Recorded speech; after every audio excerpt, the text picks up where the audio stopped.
साथ वित्त रहित शिक्षकों के लिए बड़ा ऐलान किया गया है। वित्त रहित शिक्षकों के लिए समिति बनाने को लेकर यह बड़ा ऐलान, और इस पर सबकी निगाहें टिकी हुई थी कि आखिर क्या कुछ फैसला सरकार की तरफ से लिया जाता है। तो वित्त रहित शिक्षकों के लिए समिति बना दी गई है, जिसमें वेतन और अन्य सुविधाओं के लिए उच्च स्तरीय समिति का गठन किया गया है। संस्कृत स्कूलों और मदरसा के शिक्षकों को इसका फायदा हासिल होगा। साथ ही साथ देखिए, जिस तरीके से वेतन और अन्य सुविधाओं की मांग को लेकर उच्च स्तरीय समिति की जरूरत महसूस की गई थी, अब उसका ऐलान किया गया है। संस्कृत विद्यालय और मदरसा के शिक्षकों को इसका लाभ मिलेगा। सहायक अनुदान और वेतन भुगतान की समीक्षा की जाएगी। संवाददाता शैलेंद्र हमारे साथ इस वक्त ज्यादा जानकारी के साथ फोन लाइन पर जुड़ गए हैं। शैलेंद्र, इस फैसले को किस लिहाज से देखा जाए, कितना खास ये हो जाता है शिक्षकों और शिक्षकेतर कर्मचारियों के लिए?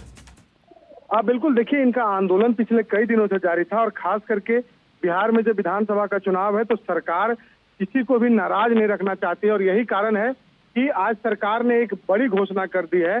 दुर्गा पूजा के दौरान एक और महाअष्टमी की पूजा हो रही है, और दूसरी ओर जो वित्त रहित जो शिक्षक हैं उनके लिए एक बड़ी खुशखबरी है बिहार सरकार ने जारी की है और समिति बनाया है। और इस समिति में मुख्य सचिव, विकास आयुक्त के साथ साथ अन्य अधिकारियों के साथ साथ बिहार विद्यालय परीक्षा समिति के अध्यक्ष, अल्पसंख्यक कल्याण विभाग के सचिव, निदेशक माध्यमिक शिक्षा बोर्ड, निदेशक प्राथमिक शिक्षा भी सदस्य होंगे। तो कहा जा सकता है कि एक बड़ी पहल है, और हमेशा से इनकी मांग रही है कि इन्हें भी वेतन मिले, समय से इनकी मांग रहती है। आंदोलन भी इन लोगों ने किया था। तो ऐसी परिस्थिति में कहा जा सकता है कि एक बड़ा फैसला है, और कहीं ना कहीं बिहार में विधानसभा का चुनाव है और उसके पहले सरकार हर तबके की मांगों को सुन करके उनकी मांगों को पूरा कर रही है। और इसी कड़ी में आज यह निर्णय सरकार ने लिया है, और उप मुख्यमंत्री सम्राट चौधरी, जो कि वित्त मंत्री भी हैं सरकार के, उन्होंने अपने एक्स पोस्ट के जरिए इस बात की जानकारी दी है।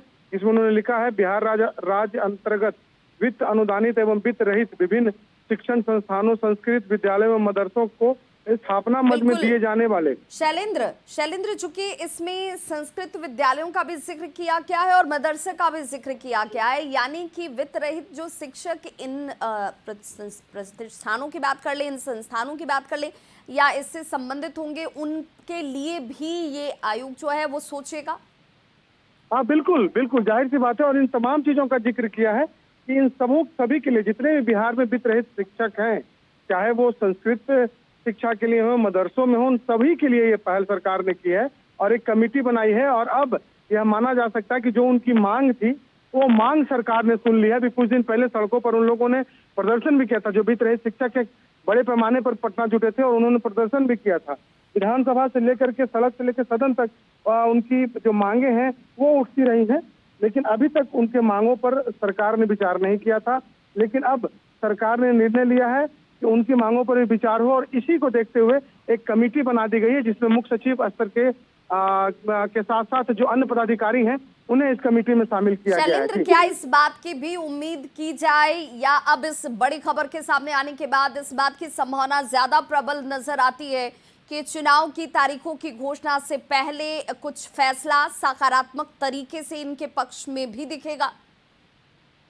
बिल्कुल, जाहिर सी बात है कि ये तमाम चीजें पहले ही करनी होंगी, क्योंकि एक मैसेज भी देने की कोशिश होगी सरकार की कि जो वित्त रहित शिक्षक हैं उन्हें वेतनमान दिया जाए। इसके लिए ये निर्णय लिया गया। तो इसके लिए एक बड़ा निर्णय है सरकार की तरफ से, और चुनाव के पहले ये घोषणा कहीं ना कहीं राहत भरी खबर भी है वित्त रहित शिक्षकों के लिए। यदि सरकार उनके वेतनमान के लिए बात कर रही है तो अपने आप में एक बड़ी बात है कि जो उनकी मांग थी उस मांग को सरकार ने सुन ली है। जी बिल्कुल, और अब उनके लंबे वक्त से चली आ रही इस मांग पर पहला कदम सरकार की तरफ से कम उठा ही लिया गया है। इसके लिए समिति का ऐलान कर दिया गया है, जो इनके तमाम विषयों पर, मुद्दों पर विचार